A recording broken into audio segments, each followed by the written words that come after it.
아, 네, 그럼 세션 시작하겠습니다. 울린데.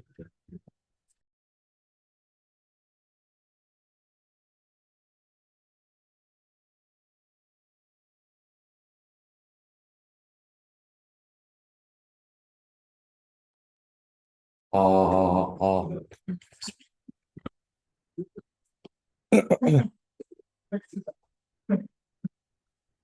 네, 그럼 진짜 시작하겠습니다.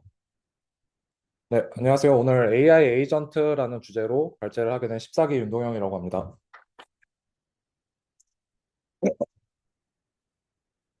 저는 제가 참 얄궂게도 모델링 일주일 전에 이렇게 발제를 하게 되었는데요.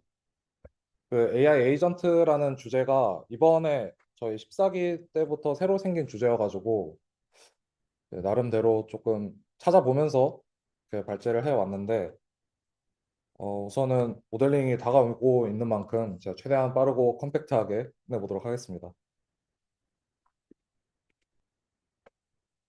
네, 그래서 크게는 이런 식으로 구성을 해왔는데요. 먼저 이제 저번 세션에서 재현님께서 발제해주신 LLM 살짝만 불러보고, 그 다음에 이제 AI 에이전트가 뭔지, 그 다음에 우리가 흔히 착각하는 게 챗봇이랑 AI 에이전트랑 이제 같은 개념이다라고 생각하시는 분들이 많은데, 이제 챗봇이랑 AI 에이전트랑 무엇이 다른지 조금 이제 비교를 해보고요. 그 다음에 이제 AI 에이전트의 구성 요소로는 어떤 것들이 있는지 한번 뜯어보고, 그 다음에 이 에이전틱 프레임워크를 제한하는 것들이 어떤 것들이 있는지 한번 둘러보고, 그 다음에 마지막으로 요즘 굉장히 핫한 주제인데 AI 에이전트라는 주제가 그래서 이런 것들이 저런 인더스트리얼 필드에서 어떻게 사용되는지 한번 살펴보고 이제 마지막으로 제가 N8N이라고 하는 그 프레임워크를 실제로 구동해보는 실습까지 제가 준비를 했는데 그것까지 한번 해보면서 진행을 해보도록 하겠습니다. 우선은 에이전트라는 주제를 이제 수학적으로나 조금 딥하게 뜯어보려면은 정말 한없이 깊어질 수가 있는 주제라고 저는 개인적으로 생각을 해서 이제 최대한 이제 너무 딥한 수학적 개념 없이 이제 에이전트가 저런 식으로 구성이 돼 있고 이런 식으로 활용이 되는구나라고 조금 가볍게 들어주시면 될 것 같습니다.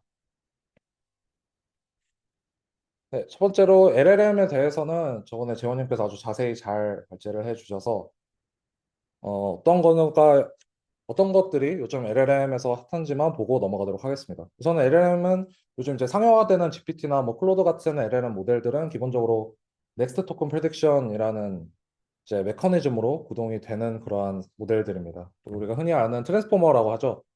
그래서 단순 텍스트 생성을 넘어서 요즘에는 이제 GPT 같은 경우에도 RLHF 같은 알고리즘을 넣어서 최대한 우리가 이전에 이야기했던 문맥들이나 아니면 내가 지금 현재 이야기하는 그런 쿼리들의 문맥을 이해할 수 있도록 이제 발전이 되어 왔습니다.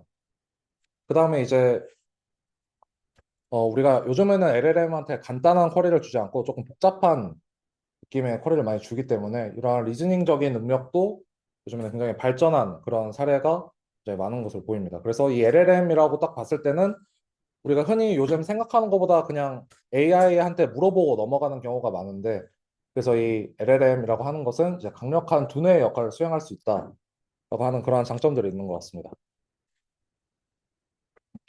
하지만 요즘 이제 LLM이라고 하는 것들에도 이제 한계가 여러 가지 존재를 하게 되는데요.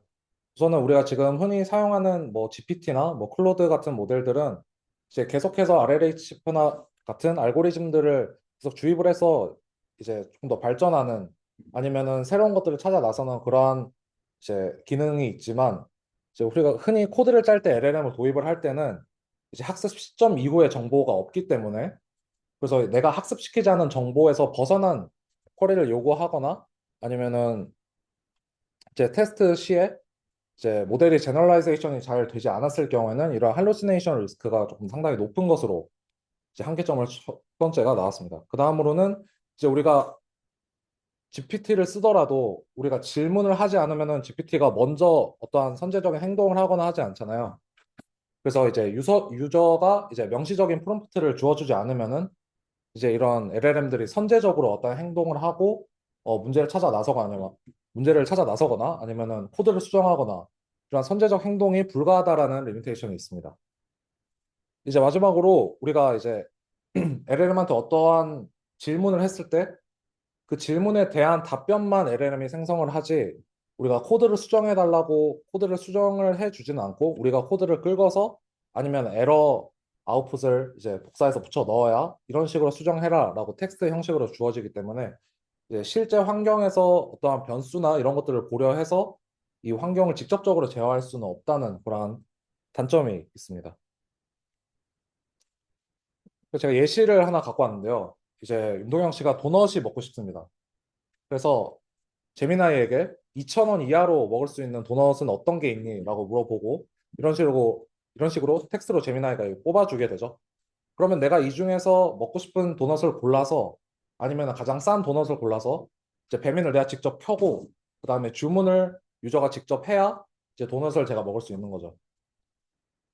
근데 이런 것들이 상당히 귀찮습니다. 과정이 굉장히 복잡하고 이것마저도 귀찮다고 생각한 윤동영 씨는 이제 내가 도넛이 먹고 싶다라고 요구를 하면은 뭐 배달의 민족이나 아니면 그런 어플들에서 최저가로 내가 가장 효율적으로 즐길 수 있는 도넛을 찾아서 직접 배송 주문까지 완료해주는 그런 AI는 없을까라는 생각을 하게 되는 거죠.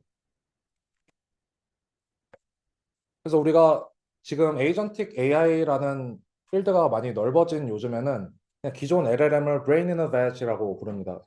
이거는 이제 수조 속의 뇌라고 하는 이제 철학적 용어인데요. 지금 그림에서 보시는 것과 같이 이제 수조 속 안에 있는 뇌는 지금 컴퓨터에서 어떠한 입력을 하였기 때문에 자신이 뛰고 있다고 생각을 하지만 이제 외부에서 그 뇌를 봤을 때는 그냥 뛰고 있다고 생각만 하는 거죠. 그래서 이 기존 LLM을 이제 외부 환경과 단절된 채 이제 생각만 해서 내가 요구하는 것만 아웃풋으로 주는 이제 그러한 AI라고 요즘은 리미테이션으로 많이 지적을 하고 있습니다. 그래서 한층 더 나아가서 이제 행동하는 AI라는 주제로 나온 것이 바로 이 AI 에이전트라는 개념입니다. 이제 요즘 많이 핫한 분야의 레그나 아니면은 웹 기반 검색을 통해서 이제 내가 학습하지 않은 정보가 있더라도 실시간으로 데이터를 확보하고 이제 여러 가지 API 호출이나 코드 실행을 직접적으로 할 수 있는 권한을 부여하게 되면서 이러한 툴을 사용하는 권한을 부여하게 됩니다. 그래서 이제 유저가 정하고자 하는 목적 혹은 프롬프트로 넣은 목표 달성을 위해서 내가 코드를 수정하거나 아니면 웹 기반으로 어떠한 쿼리를 찾아 나서거나 이러한 스스로의 메타인지를 부여해서 행동하는 AI가 AI 에이전트라고 볼 수 있습니다.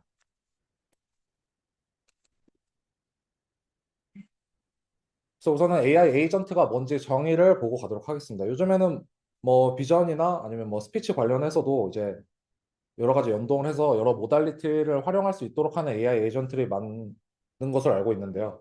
이제 기본적으로 AI 에이전트는 LLM을 이제 핵심 추론 엔진으로 사용하게 되는 그런 자율적인 시스템을 우리가 AI 에이전트라고 부릅니다. 이제 우리가 에이전트라는 텀을 봤을 때는 내가 어떤 것을 시켰을 때 직접 행동하는 그런 이제 뜻이기 때문에 이제 고정된 규칙을 따르는 전통적인 이제 프로그램이나 아니면은 이것 또한 LLM이라고 볼 수 있겠죠. LLM과 달리 이제 추론 계획, 그의 계획에 맞는 도구 활용, 그리고 내가 지금까지 한 결과들을 되돌아보면서 이제 맥락을 유지하거나 아니면은 추가적으로 계획을 생성하거나 하는 그런 복합적인 작업을 자율적으로 스스로 추론해서 수행하는 것이 바로 이 AI 에이전트라고 볼 수 있습니다.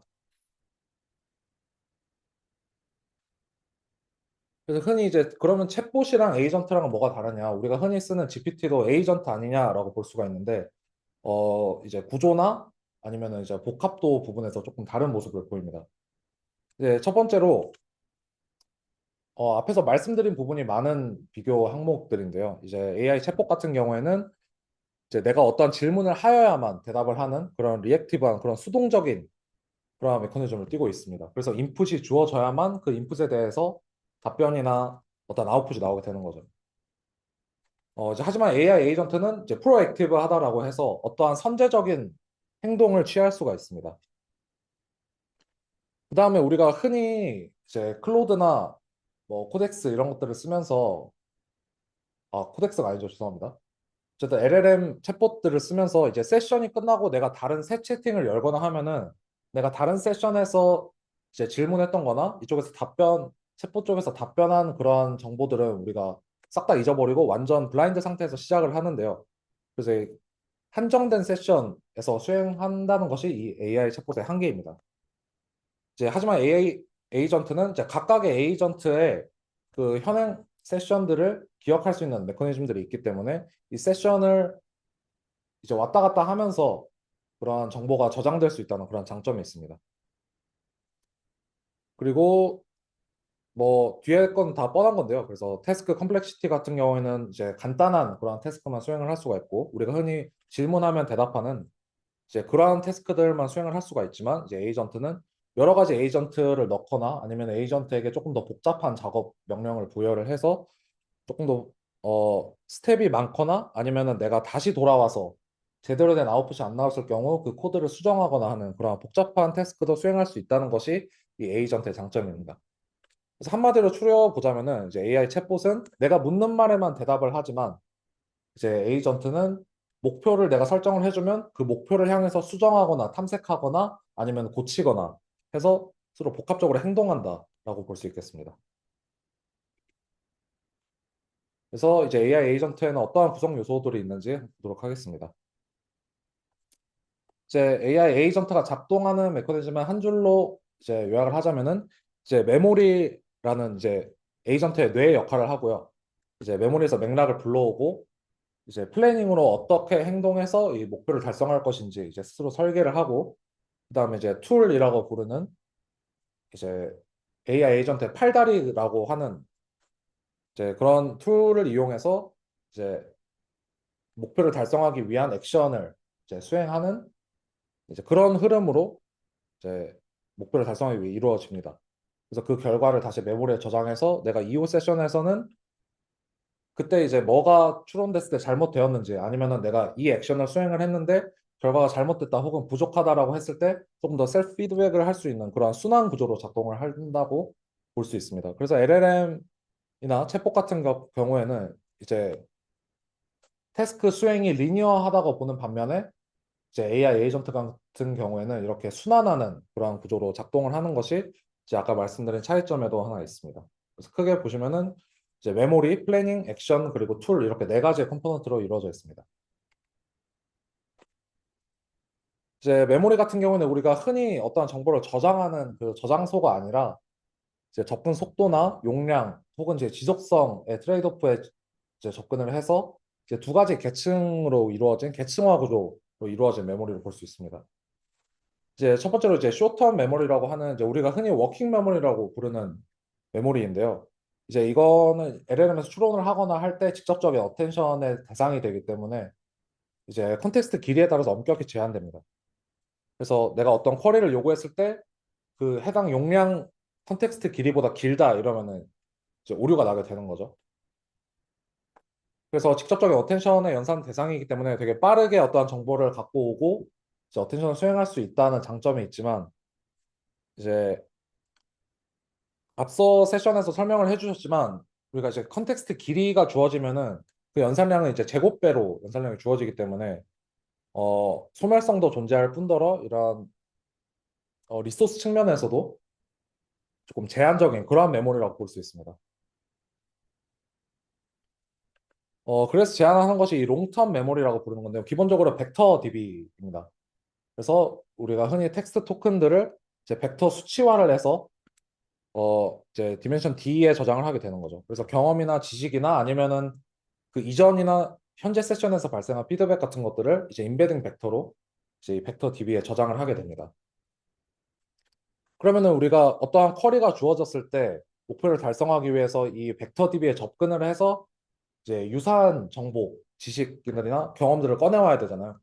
이거는 이제 레그 구조로 이제 롱텀 메모리에서 갖고 와서 다시 디코딩해서 텍스트 토큰으로 숏텀을 주입하고 그 주입된 숏텀에 있는 텍스트 토큰들이 직접적인 어텐션의 대상이 되게 되는 것입니다. 그래서 이 수식을 보면은 뭐 기본적으로 다 아시겠지만 코사인 시뮬러리티 기반으로 해서 벡터 DB이기 때문에 이제 코사인 시뮬러리티 기준으로 해서 이제 해당하는 유사도가 높은 그러한 정보들을 갖고 오고 그 정보에 한해서만 이제 어텐션을 하게 되는 것이 이 효율적인 계층화 구조의 특징이라고 볼 수 있습니다. 이제 다음은 이제 플래닝이라고 하는 구성 요소인데요. 이제 플래닝은 이제 AI 에이전트에서 쿡북이라고도 부르는 이제 말 그대로 어떻게 생각하고 계획할지 이제 계획하는 것을 이야기를 합니다. 그래서 이제 주어져 있는 컨텍스트랑 이제 유저가 주입한 목표 G를 받아서 이제 실행 가능한 계획 P를 생성하는 과정입니다. 그래서 이 LLM 베이스드 에이전트에서는 기본적으로 이러한 이제 플래닝을 이제 언어 공간에서의 추론으로 분사를 하게 됩니다.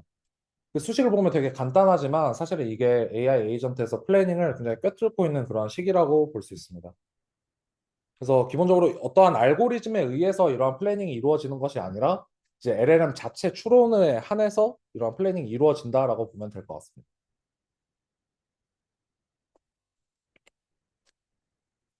이제 플래닝이나 피드백 같은 경우는 여러 가지가 있습니다. 이제 첫 번째로 리플렉션이라고 하는 이제 뭐 자기 반성 뭐 이런 뜻이죠. 그래서 자신의 과거 행동이나 출력을 재평가해서 이제 오류를 수정하는 그러한 하나의 피드백이나 메타인지 과정이라고 볼 수 있습니다. 그래서 이 1부터 T까지 그러니까 처음부터 시점 T까지의 이 에이전트가 한 액션들 A와 그 다음에 그 액션들로 나서 인해서 생성된 아웃풋을 이제 델타 T라고 하는 어떠한 수정 신호로 이제 주어지게 되고 이 수정 신호에 따라서 이제 다음 액션을 플래닝할 때는 어떤 수정이나 아니면 삭제 이러한 절차가 이루어지겠죠. 그래서 이 리플렉션 같은 경우는 외부에서 피드백 없이 우리가 흔히 RLA 셰프에서도 이제 휴먼이 결국 피드백을 줘야 되는 거기 때문에 이제 외부 피드백 없이 내부에 있는 룹만으로 성능 개선이 가능하지만 방금 말씀드렸던 RLHB 같은 알고리즘을 통해서 이것이 같이 더해진다면 훨씬 성능이 오르는 이제 모습이 이제 아래 그래프에 나와 있습니다. 어떻게 보면 뻔한 얘기지만 어쨌든 이것이 AI 에이전트에서 조금 더 좋은 아웃풋을 내기 위한 어떤 피드백 과정이라고 볼 수 있습니다. 이제 두 번째로는 셀프 크리틱스가 있는데요. 이제 리플렉션이 내가 어떠한 액션을 취하고 나서 그 액션들을 바탕으로 이루어지는 사후 평가라면 이제 셀프 크리틱스 같은 경우에는 이제 내가 어떠한 액션을 취하기 전에 이 플래닝이 올바르게 작동할 수 있을까라고 사전적으로 필터링하는 이제 프로세스를 의미를 합니다. 그래서 말씀드린 대로 생성된 계획을 실행 전에 스스로 비판하고 평가해서 올바른 플래닝 메소드를 제공하는 것이 이 셀프 크리틱스의 핵심이라고 볼 수 있습니다. 그래서 이 플래닝 P를 이제 0부터 1까지 어떠한 스코어링을 통해서 이 스코어가 어떠한 특정 스레시홀드를 넘지 못하면은 이제 다시 플래닝을 짜는 어떻게 보면은 조금 더 신중하게 계획하고 행동하기 전에 조금 더 신중하게 계획하는 이제 그러한 이제 전략이라고 볼 수 있습니다. 이제 다음은 COT, Chain of Thought랑 이제 Subgoal Decomposition이 있는데요. 이제 두 개는 좀 비슷하지만 좀 다른 개념이어서 한 슬라이드에 묶어 보았습니다. 이제 COT 같은 경우에는 이제 앞 세션에서 또 설명을 잘 해주셔서 그냥 우리가 흔히 아는 이제 어떠한 목표를 달성하기 위해서 중간 추론 단계를 거쳐서 복잡한 추론을 조금 더 순차적으로 해결할 수 있도록 하는 이제 그러한 전략을 COT라고 합니다. 그래서 이제 COT 같은 경우에도 많은 연구가 되어서 이제 직전 답변 대비에 이제 다단계 문제에서 성능 향상이 이제 실험적으로 많이 검증된 그러한 전략입니다. 이제 다음으로는 이제 COT랑 비슷한 서브고al 디컴포지션인데요. 이제 체인 오브 더트가 특정한 목표를 달성하기 위해서 내가 생각하는 과정을 분해하는 거라고 보면은 이제 서브고al 디컴포지션 같은 경우에는 이 목표 자체를 내가 어, 달성 가능한 이런 서브골로 분해하는 말 그대로 이 골을 이제 여러 가지 세부적인 목표로 분해하는 그런 과정을 의미합니다. 그래서 이 최종 목표 G를 이제 스몰 G1, 스몰 G2 그리고 스몰 Gn까지 표를 해서 이제 각 서브골 G를 독립적으로 해결하거나 아니면 병렬적으로도 해결이 가능하기 때문에 이후에도 잠깐 언급드릴 멀티 에이전트 시스템에서 이제 병렬 실행으로 조금 더 효율적인 네, 에이전트 설계를 위한 하나의 전략이라고 볼 수 있습니다.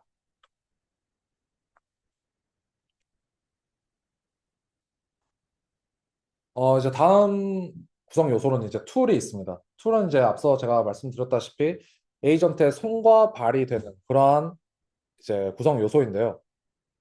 이제 LLM 파라미터 안에서 갇혀 있었던 이제 우리가 기존 LLM에서 보였던 것들이죠. 이제 파라미터에 갇혀 있던 에이전트의 능력 상한을 이제 실행 가능한 외부 인터페이스로 확장하는 그러한 메커니즘이라고 볼 수 있습니다. 그래서 이 수식이 복잡한데 제가 예시 상황을 하나 가져왔습니다. 그래서 이 fname이라고 하는 이 펑션 자체가 이제 툴로 작용한다라고 볼 수 있고요. 이제 세타 아규먼트는 이제 유저 쿼리겠죠. 오늘의 서울 날씨가 궁금을 할 때 이것이 쿼리로 주어지게 되고, 이에 따른 아웃풋이 이제 유저가 서울 날씨에 대해 궁금하기 때문에 이 검색 툴을 사용해서 오늘 서울의 날씨를 찾아보게 되고, 이 나온 아웃풋을 이제 액션을 취하게 되는 거죠. 그래서 서울 현재 기온 12도 흐림, 이런 식으로 아웃풋이 주어지게 되는 그러한 이제 메커니즘을 이제 툴의 기본적인 원리라고 보면 될 것 같습니다.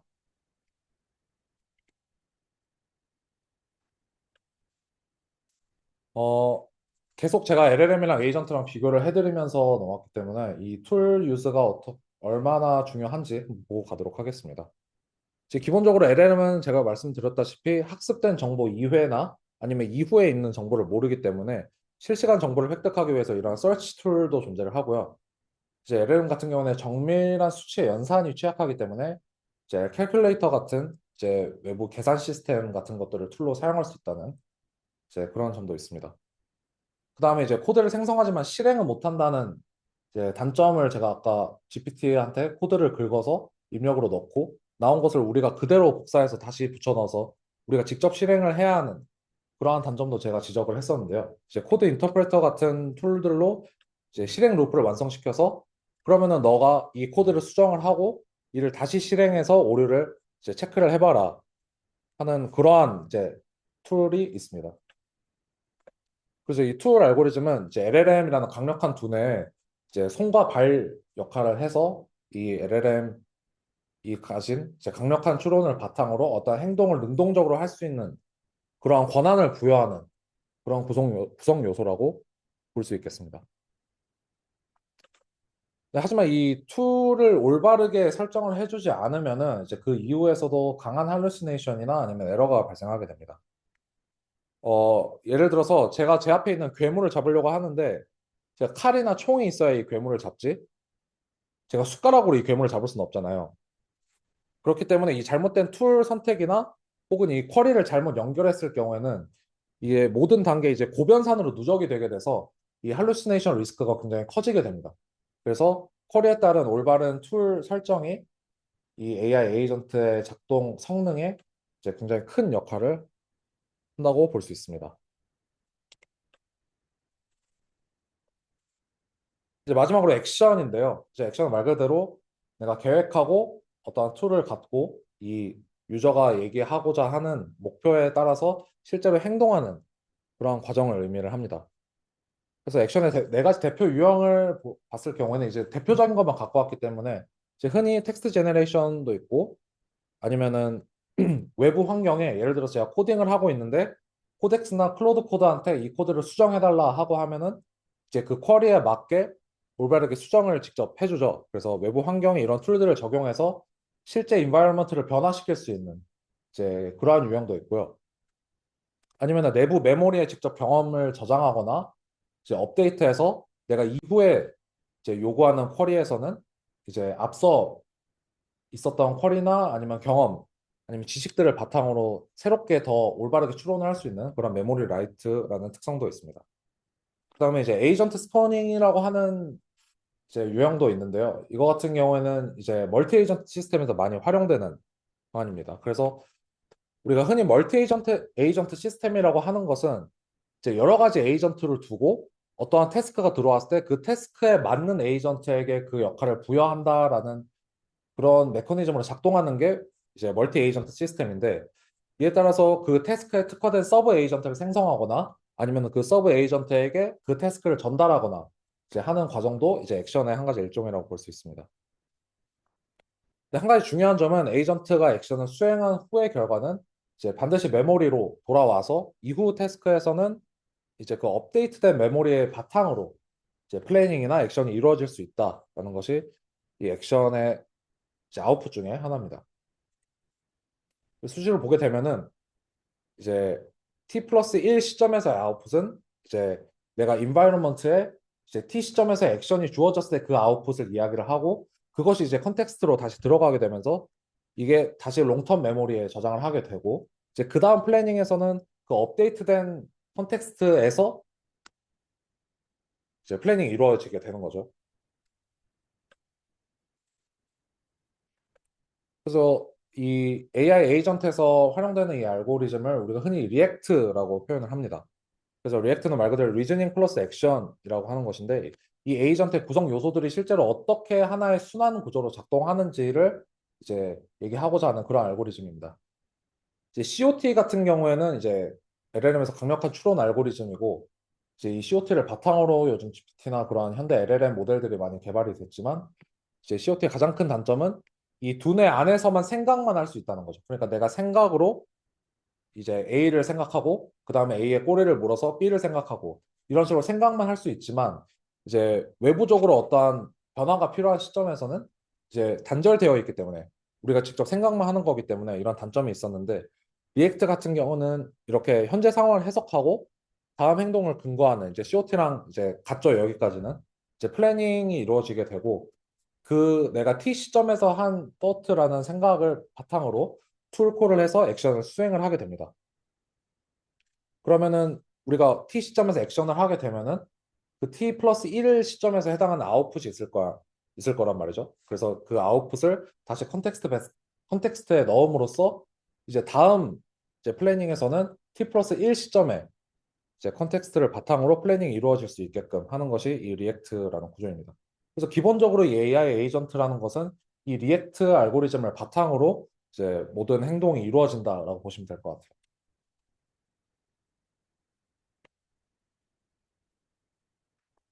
네. 그다음은 이제 AI 에이전트를 어떻게 설계하고 우리가 혹은 에이전트를 직접 만들 수 있는지 아니면은 실제로 제공되는 에이전트 프레임워크에는 어떤 것들이 있는지 보도록 하겠습니다. 네. 그 전에 5분만 쉬고 하도록 하겠습니다.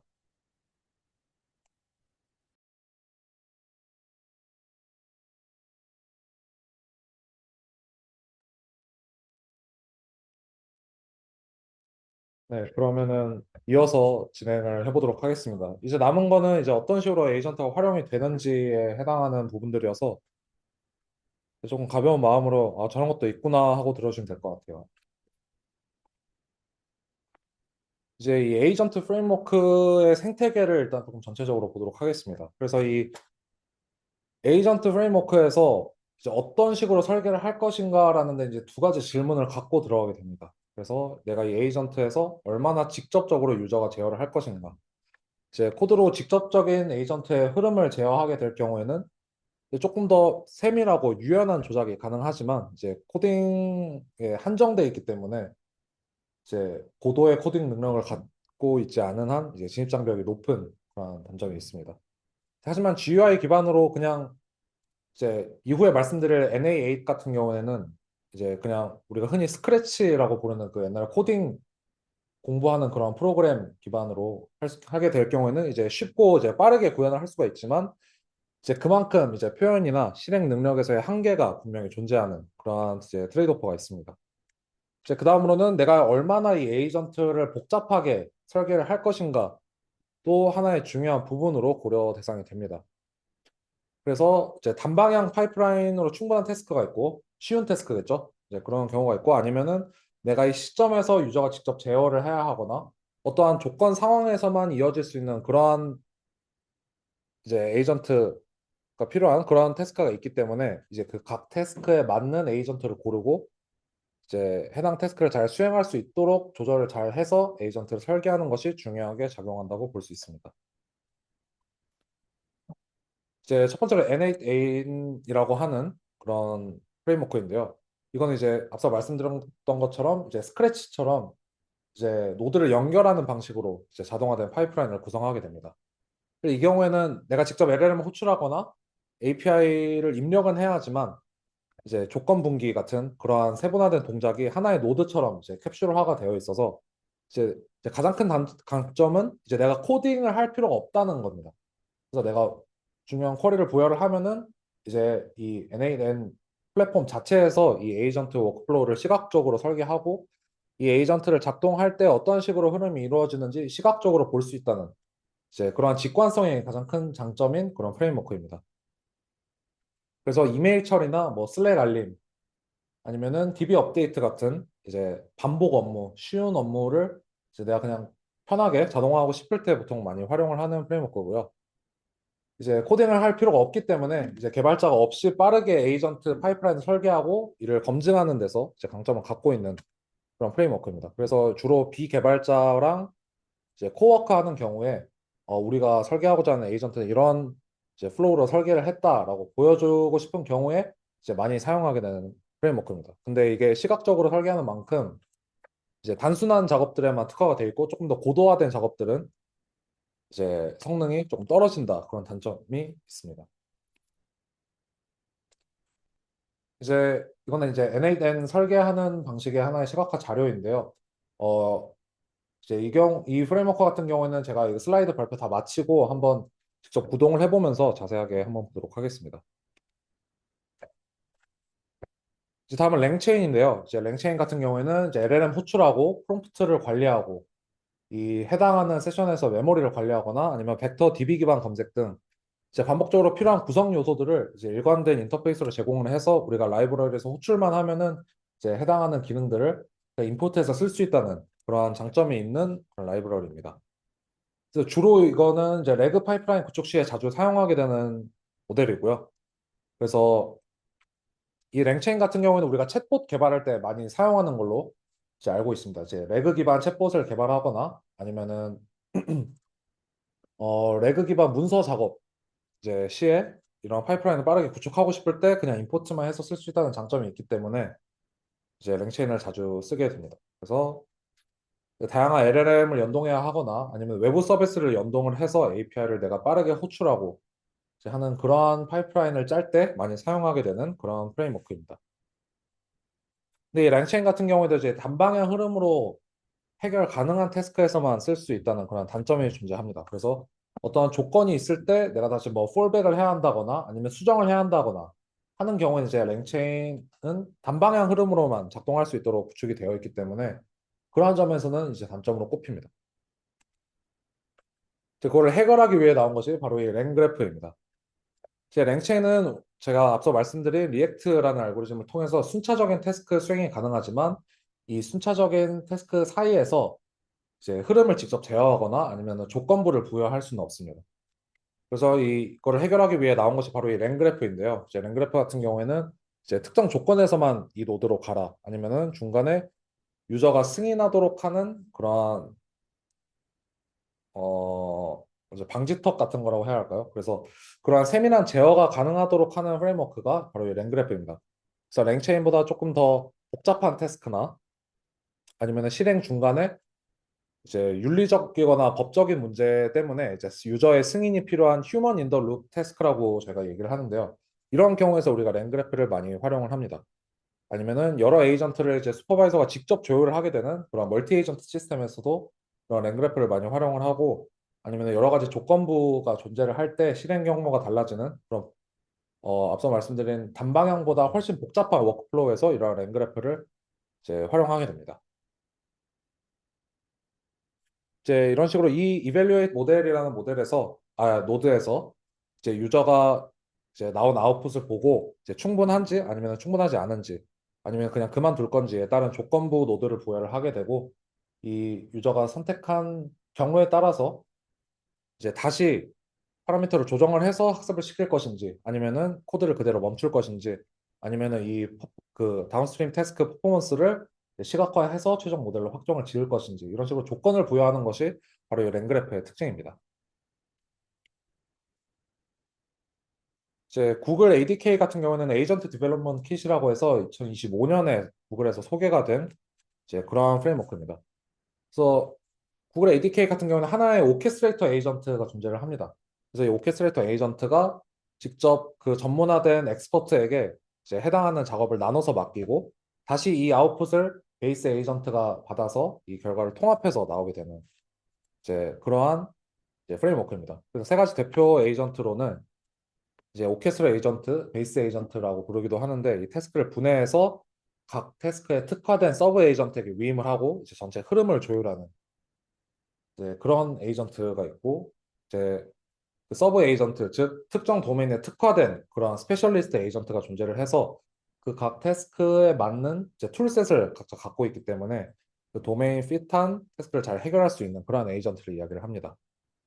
또 하나의 좀 특별한 에이전트도 있는데 순서가 보장되어 있는 단계별 파이프라인을 처리하는 데 특화된 뭐 시퀀셜 에이전트도 있습니다. 그래서 크게 흐름은 이런 식으로 베이스 에이전트가 먼저 쿼리를 받고 그다음에 뭐 LLM 베이스로 갈 건지 아니면은 어떠한 태스크에 특화된 엑스퍼트 에이전트에게 부여를 할 것인지 이런 식으로 이제 각자 조율을 하고 태스크를 나눠주고 마지막에 다시 그 아웃풋을 받아서 정리를 해서 아웃풋을 내놓게 되는 그러한 구조로 이루어져 있습니다. 그리고 흔히 멀티 에이전트 시스템이라고 하는 것도 이것과 아키텍처가 상당히 비슷한데요. 이제 멀티 에이전트 시스템에서도 이제 효율성이나 그런 것들을 위해서 우리가 흔히 오케스트레이터 에이전트를 활용을 해서 그런 식으로 효율적인 작업이 이루어질 수 있도록 설계하는 경향이 있습니다. 이제 마지막으로 이제 산업계에서는 이러한 에이전트가 어떤 식으로 활용되고 있는지 이제 가볍게 보도록 하겠습니다. 이제 여러분들도 아마 모델링이나 이런 것도 하시면서 느끼셨겠지만 요즘은 저희가 직접 코딩을 하는 경우가 솔직히 거의 없습니다.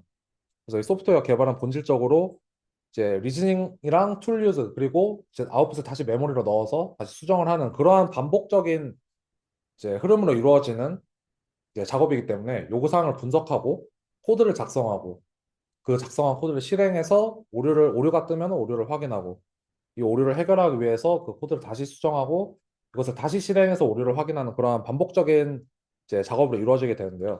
이게 앞서 말씀드린 리액트라는 알고리즘과 정확히 일치하는 그런 작업으로 이루어지게 됩니다. 그래서 이 에이전트를 활용했을 경우에 특히 이 코딩이나 소프트웨어 엔지니어링에 이제 특화가 된 거죠.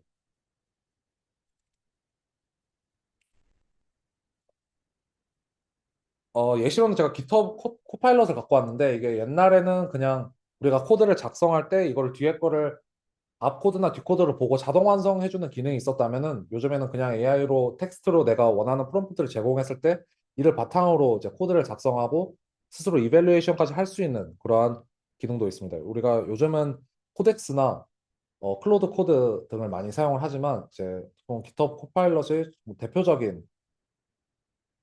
그런 기능을 하는 에이전트여서 GitHub 코파일럿을 갖고 왔습니다. 이제 데빈 AI도 있는데요. 이 데빈 AI는 뭐냐면 이제 최초의 완전 자율적인 그런 소프트웨어 엔지니어링 특화 에이전트입니다. 이제 자연의 요구사항을 받으면은 원래는 클로드 코드나 코덱스 같은 경우에도 내가 원하는 쿼리를 주었을 때 이를 바탕으로 코드를 작성하는 데까지만 이루어졌다면 이 데빈 AI 같은 경우에는 환경 설정, 코드 작성, 그리고 테스트, 그다음에 디버깅, 그리고 마지막으로 배포까지 이 전체적인 소프트웨어 개발 사이클을 단독으로 수행하는 그런 최초의 소프트웨어 엔지니어링 특화 에이전트입니다. 이게 전체 개발 사이클을 단독적인 에이전트가 수행할 수 있다는 것에서는 충분히 노벨티가 있고 이제 놀라운 결과였지만 이게 실제로 배포되어서 상용화하기에는 조금 아직 문제가 있다는 그런 단점도 있었습니다. 하지만 이 전체 개발적인 사이클을 이제 단독적인 AI가 직접 수행할 수 있다는 그런 점에서 데빈 AI는 이제 놀라운 결과라고 불리고 있습니다. 그 다음에 고객 응대 서비스에서도 에이전트가 많이 활용이 됩니다. 이제 우리가 흔히 업무 시간에만 전화를 하거나 아니면은 내가 상담원에게 상담이 필요할 때 업무 시간이 아닌 경우에는 내가 원하는 답변을 듣지 못하는 그런 단점이 있었는데요.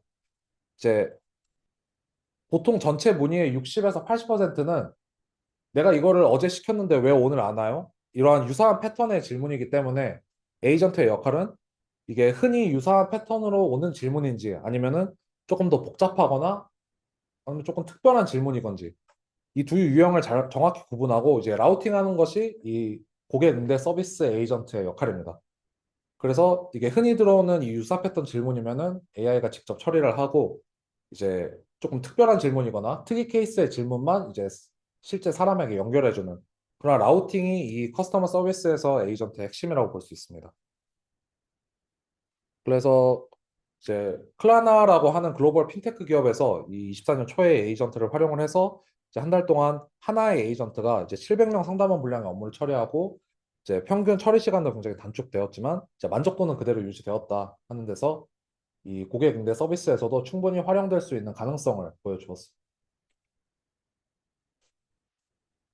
이제 금융이나 데이터 분석에서도 이러한 에이전트를 활용할 수가 있는데요. 이제 금융 분야에서의 에이전트는 실제로 이제 시장은 계속 실시간으로 변하고 이제 사람이 그 해당하는 신호를 모두 처리할 수 없기 때문에 이런 것들을 최대한 빠르게 이제 캐치를 해서 뭐 데이터 분석을 한다거나 아니면은 이제 가이드라인을 제시한다거나 그런 속도에 조금 특화된 그런 모델들을 활용하고 있습니다. 그 다음에 이제 그 잘못된 판단을 하였을 경우에 그 할루시네이션이 굉장히 치명적으로 돌아올 수 있는 분야 중에 하나가 이 금융 분야이기 때문에 이러한 규제적으로 잘 필터링을 하거나 라우팅을 해야 한다는 그러한 두 가지 이제 요구를 동시에 만족해야 이제 에이전트를 활용할 수 있다. 이제 라는 문제점이 있습니다. 그래서 실시간 시장 데이터를 받아서 리스크 지표를 계속 계산해서 이제 아웃풋으로 주어준다거나 아니면은 이제 거래 패턴을 실시간으로 분석해서 이 사람이 뭐 조금 이상한 거래를 하고 있다든지 해서 그러한 규제를 하는데도 이제 에이전트를 많이 활용을 하고 있습니다. 이제 메디컬이나 헬스케어 분야에서도 이러한 에이전트를 많이 활용을 하고 있는데요. 이제 한 명의 환자에 대해서 이제 의사가 검토해야 할 데이터가 다양한 모달리티를 갖고 굉장히 다량의 데이터이기 때문에 이 한 명의 환자에 대해서 이제 의사가 처리해야 할 데이터는 굉장히 많습니다.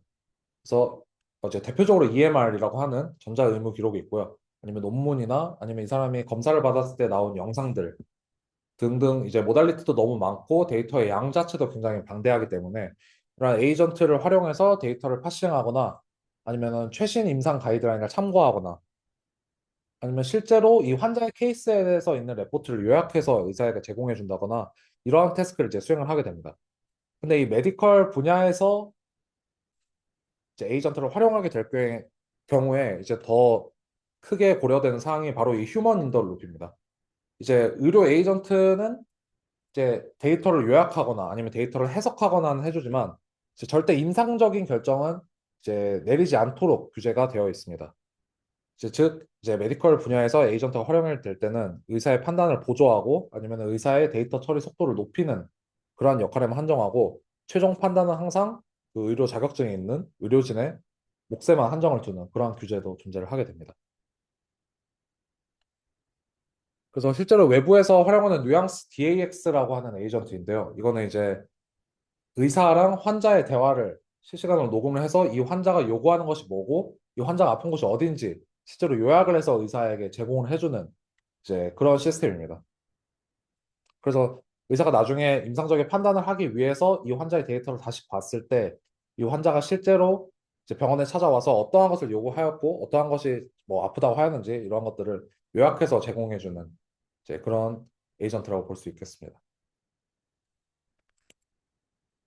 네, 이제 서머리로는 이제 AI 에이전트는 이제 LLM과 달리 조금 복잡한 태스크를 자율적으로 또 능동적으로 수행할 수 있는 시스템이라고 살펴봤고요. 그리고 네 가지 컴포넌트, 메모리, 플래닝, 툴스, 액션 해서 이제 유저가 요구하는 것을 바탕으로 내가 직접 계획을 짜고 이제 툴을 준비해서 액션을 수행한다. 이런 흐름으로 에이전트가 이루어진다라고 살펴봤고 이제 프레임워크에는 이제 엠파렌이나 뭐 랭체인, 랭그래프, 구글 ADK 같은 프레임워크가 있어서 이러면은 이런 식으로 그냥 LLM을 활용하기보다 어떤 특정 태스크에 특화된 에이전트를 설계를 해서 이제 연구나 이제 산업이 이루어지고 있다까지 살펴볼 것 같습니다. 네. 그리고 제가 마지막으로 보여드리고 싶은 거는 이 엠파렌을 실제로 직접 구동을 해보겠습니다.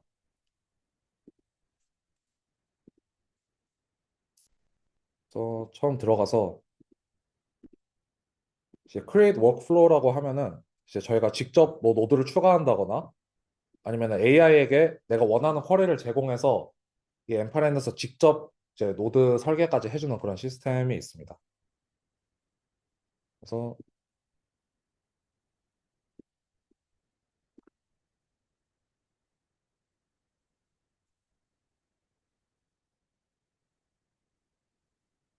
이제 저는 AI에게 직접 제 텍스트로 이루어진 프롬프트를 주고 이에 따른 이제 에이전트를 설계를 해라라고 주어 줄 건데요.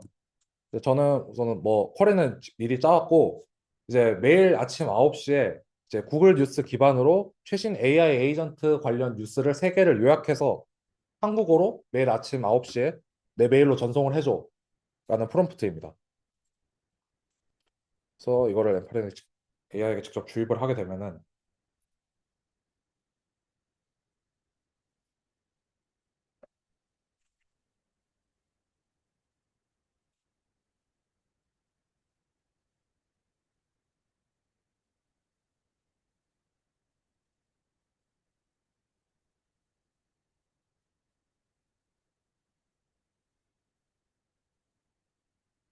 조금 걸리네요.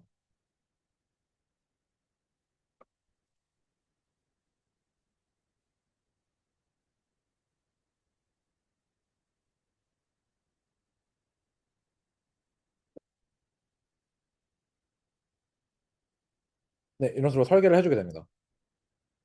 그래서 매일 아침 9시에 이제 구글 뉴스 기반으로 XML에서 제이슨으로 파싱을 해오고, 그 다음에 상위 3개 기사만 이제 그룹 모델을 이용해서 이제 요약을 하고 이를 하나로 묶어서 하나의 이메일로 전송을 해달라. 이런 파이프라인을 직접 설계를 해주게 됩니다. 그래서 이 경우에도 이제 to가 있는데 그럼 제 이메일로 설정을 해보겠습니다.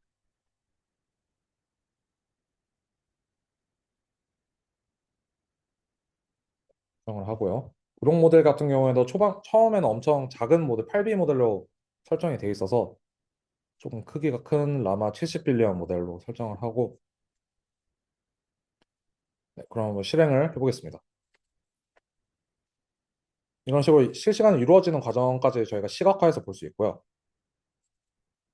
그래서 샌드 이메일 서머리까지 완료가 됐는데 보면 이렇게 와 있는 것을 볼 수 있습니다. 그래서 뭐 링크나 뭐 제목 같은 경우에는 사실 이게 조금 가볍게 만드는 모델이다 보니까 뭐 이런 것까지는 구현을 못했는데, 뭐 최신 AI 뉴스 관련해서 AI 에이전트 뉴스 관련해서 뭐 한 문장이나 두 문장으로 요약을 해서 되게 이렇게 이메일 전송까지 직접 해주는 그런 파이프라인을 조금 쉽게 설계할 수 있다는 그런 장점에서 이제 엠파렌이 되게 재밌어서 한번 가져와 봤습니다.